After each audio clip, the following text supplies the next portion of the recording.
Vamos a hablar con Robert Valencia, analista político, quien nos acompaña desde Nueva York. Bienvenido, un feliz año nuevo para usted. Gracias por estar con nosotros. Bueno, lo mismo para ustedes, un feliz año y nuevamente muchas gracias por la invitación y un saludo muy cordial y un feliz año también a toda la teleaudiencia de Estados Unidos, Latinoamérica y el Caribe. Robert, quiero comenzar preguntándole cuál es el Estados Unidos que va a recibir Donald Trump. Precisamente haciendo alusión a el nombramiento que le hizo la revista Time a Donald Trump como el hombre del año, el título que lleva la carátula de esa revista dice presidente de los Estados Divididos de América. Creo que ese título encapsula todo lo que está ocurriendo aquí en Estados Unidos.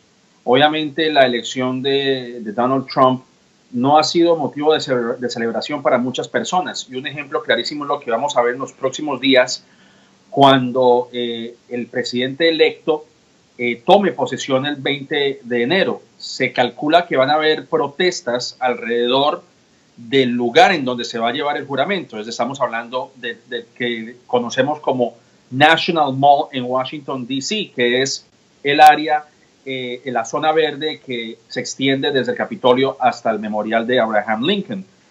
Aunque se está tratando de evitar cualquier protestas alrededor de esa área, pues obviamente, dado lo amargo que ha sido el proceso electoral el año pasado, pues obviamente que esto ha hecho que muchas personas salgan a la calle a protestar. Lo contrario, lo que no vimos hace 4 años, cuando el presidente Barack Obama tomaba posesión, que era un ambiente de fiesta prácticamente, más de 1 millón de personas visitando el área para ver el primer presidente afroamericano tomando posesión como presidente. Ese tipo de ambiente fiestero, pues obviamente no lo vamos a ver muy reflejado en estos momentos. Donald Trump recibe un país dividido, como lo indica precisamente la revista Time, y está aún más dividido con los recientes nombramientos que ha realizado. Uno de ellos, el más controversial en mi opinión, es Steve Bannon, que es parte de ese equipo de transición y que es considerado un nacionalista, un nazi prácticamente, una persona que tiene sentimientos antisemitas. Así que lo que vamos a ver en esos próximos años va a ser una profunda división y vamos a ver cómo se desenvuelve Donald Trump en un rol totalmente diferente, porque aunque él en su cabeza cree que manejar un país es como manejar su empresa, pues él se va a encontrar con esa dura realidad de que así no va a ser, de que van a existir personas que le van a hacer plante y que no todas las órdenes que él tome se van a llevar a cabo. Precisamente esa percepción que deja hasta el momento la elección del equipo de Trump es que vamos a ver un gobierno conservador en todos los frentes, pero además de gente muy preparada y con la experiencia política que le falta al presidente electo. ¿Cómo va a impactar esto al ciudadano promedio en los Estados Unidos? Eso que usted acaba de mencionar es muy interesante porque hay una diferencia entre lo que es experiencia y cómo ese trabajo que han hecho se ha implementado en beneficio de la población. Obviamente existen personas que tienen mucha más experiencia que Donald Trump en el campo político o en ciertos campos de la política, como por ejemplo Jeff Sessions, que es senador del estado de Alabama por el Partido Republicano. Es una persona que tiene mucha experiencia. Está, por ejemplo, Betsy DeVos, que es la que podría llegar a ser o la que ya llegó a ser secretaria de Educación. Vemos el caso de Ben Carson, que no tiene experiencia tampoco como político, pero voy a citar los dos casos principales, que son Betsy DeVos y Jeff Sessions, que son personas que han estado de cierta forma involucrados con temas políticos, pero realmente las propuestas que ellos han hecho no han beneficiado al gran grosso de la población. Veamos el caso de Sessions, que es una persona que ahora va a ser el fiscal general en Estados Unidos y que es uno de los críticos más acérrimos de la guerra, o por lo menos no la guerra contra las drogas, más bien la política sobre las drogas.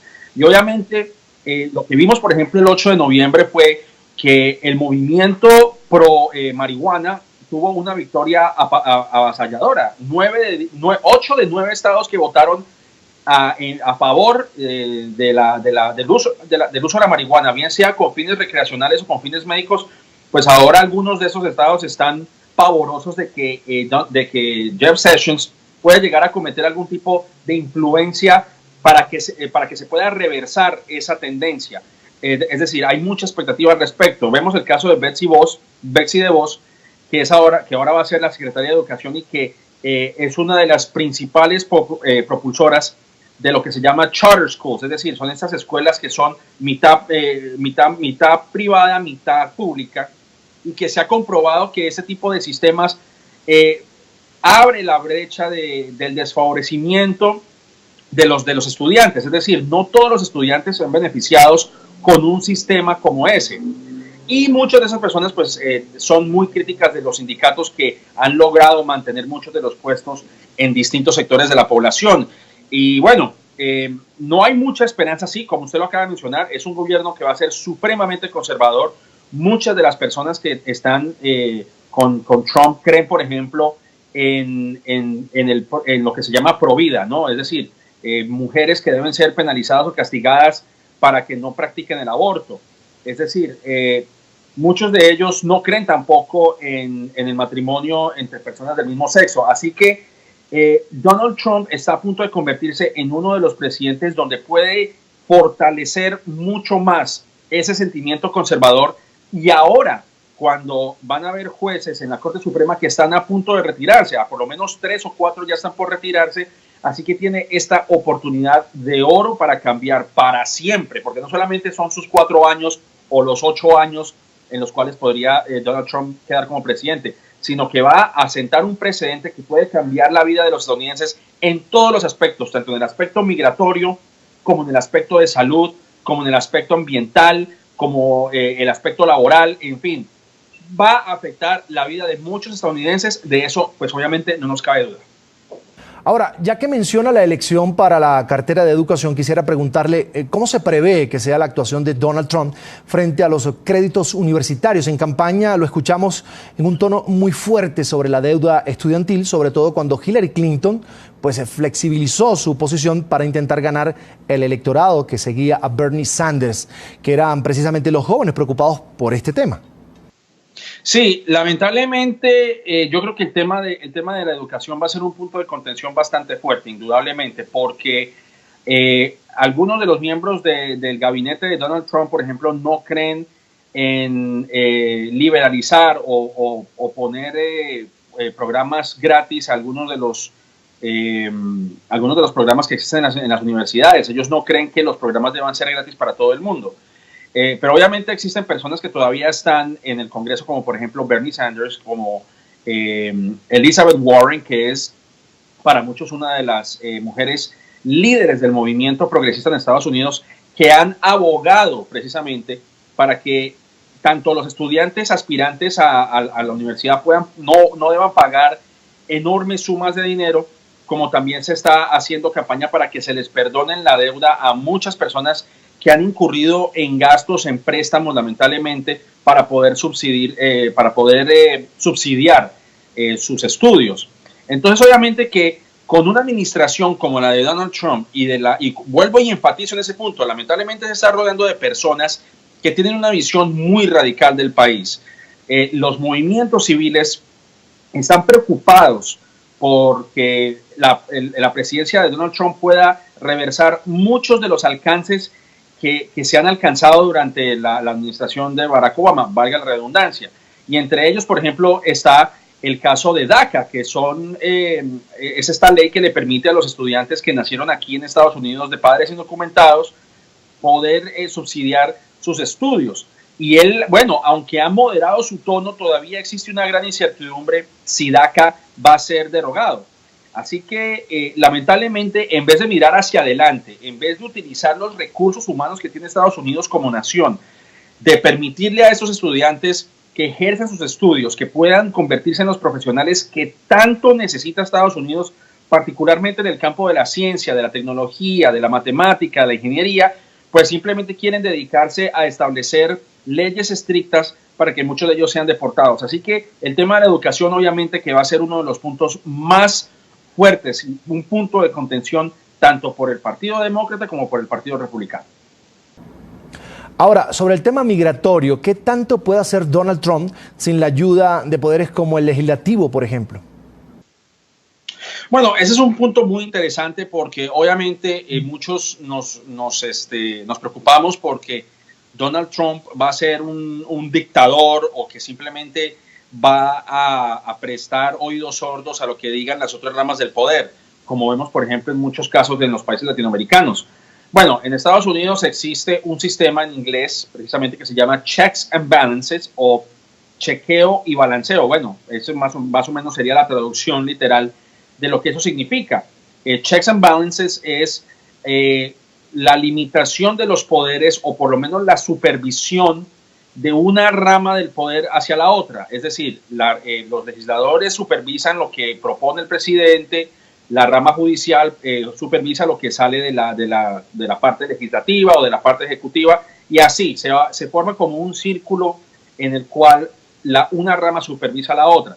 Obviamente hay poderes que tiene el presidente y que no requieren de la supervisión o de la aprobación de algunas de las ramas. Por ejemplo, el perdón a algunas personas, el perdón de no llevarlos a la cárcel o de imputárseles una pena de muerte, una cadena perpetua.